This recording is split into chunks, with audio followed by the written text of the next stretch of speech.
48% of the Muslim in the United States of America believe that they are Muslim first, they are American second. Our purpose is to change this culture because they're infidel and what they're doing is not pleasing to Allah, and we are the soldier of Allah who will make them do it. Kamal Saleem was born in Lebanon to a devout Muslim family. As early as 4 years old, he remembers sitting at the kitchen table while his mother taught him about the Quran and his duty to Allah and jihad. From my childhood, my mom said, one day you'll be a martyr, my son. You will die for the sake of Allah and you will exalt Islam. She said, if you kill a Jew, my son, your hand will light up before the throne of Allah, and the host of heaven will celebrate what you have done. Kamal was 7 when his parents sent him to Muslim training camps to learn to use weapons and engage and kill the enemy. The boys were also taught another, more subtle form of warfare. We were training for what's called culture jihad, which is shifting cultures. Culture jihad it's unlike the sword, unlike the rifle, it is the jihad that will come into your world. By his 20s, Kamal was chosen to wage cultural jihad on America. In Islam, liberty, freedom, monarchy, all these are idols, and these must be brought down.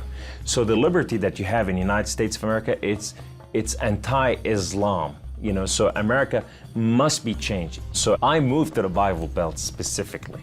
The Bible Belt was the strongest of strongest. That's where the stout Christians are. And I want to take on the best of the best because I considered myself as a sword of Islam. I thought I'm anointed, I'm unique, I'm selected. I'm coming to a country and a culture to change it, and I have the power of Allah with me. In the early 1980s, Kamal entrenched himself in a small Midwestern town. He began targeting men from poorer neighborhoods to recruit them to the Muslim faith. But one afternoon, his life would be in the hands of those he hated the most. I was going from one place to another to do a recruitment, and that day I had a car wreck. The car wreck was so severe, I ejected out of my car, landed on my neck, broke my neck in 2 places. This man came running to me, and he said, don't worry, we're gonna take care of you, and everything's gonna be all right. The ambulance came and picked me up, and now I go to the hospital. The orthopedic surgeon in the emergency room looked at my chart, and he just said, son, we are going to take care of you, and everything's gonna be all right. The second day, I wake up in a hospital, and this head of physical therapy, come and read my chart, and he turned around and he said the same thing, word for word, we are going to take care of you. At first, Kamal was frightened by their words, because these men were all Christians. You see, in terrorism, if they said we're gonna take care of you, you'd better run. Surgeries to repair Kamal's broken neck were successful, but recovery would take weeks. After being discharged from the hospital, he would need someone to care for him while he recuperated. Kamal had no one, so the orthopedic surgeon opened up his own home to this stranger. In his home, they put me in their choicest room, in the most beautiful thing. I became like part of their family. They didn't see me any different, and now they have a basket set for Kamal. They put in money to free my bills from the hospitals. Kamal was overwhelmed with the outpouring of Christian love. As he recovered, he began to help out around the house with cooking and cleaning. They have Jewish friends, they came from Israel, that they support, and now I'm hugging Israelis and I'm cooking for Jews. I'm going, what has happened to me? When Kamal was able to take care of himself and return to his apartment, the doctor had another surprise for him. He said, this is the keys to the house, and here's an extra key, this is your new car. We just want to bless you. You can come anytime you want. So I go to my home, and I go to my cold place that I haven't been there in months, and dust is this thick.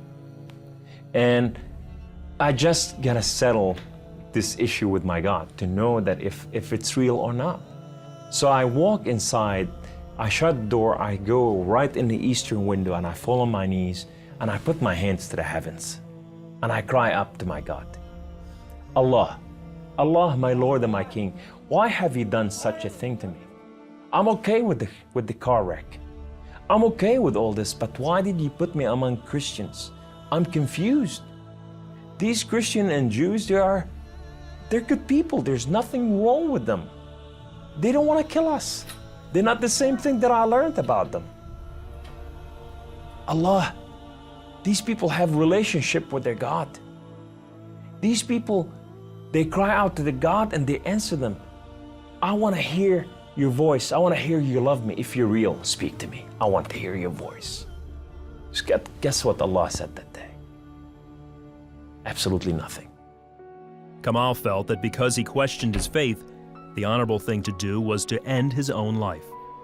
So I went to reach out my guns and put it in the right place and clock out. I heard the voice. The voice knew me by name. He said, Kamal, Kamal, Kamal, why don't you call on God of Father Abraham and Isaac and Jacob?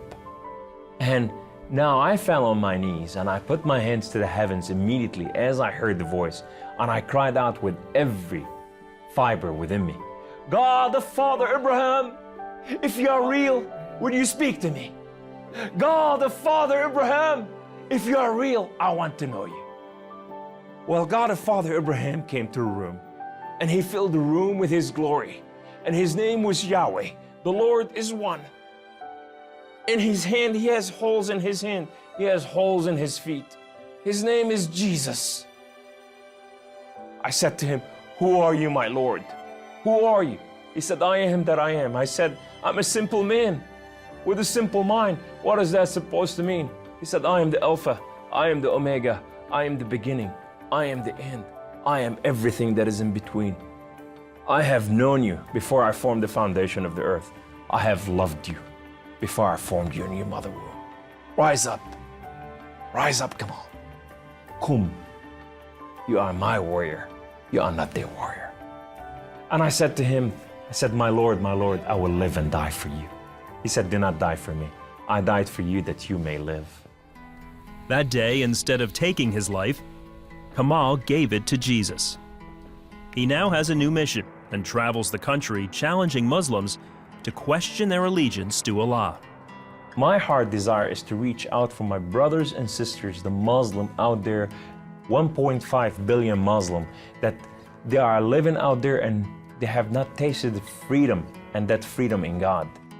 It's been over 20 years since Kamal left the Islamic faith, and even threats of violence and death cannot stop him from sharing his story.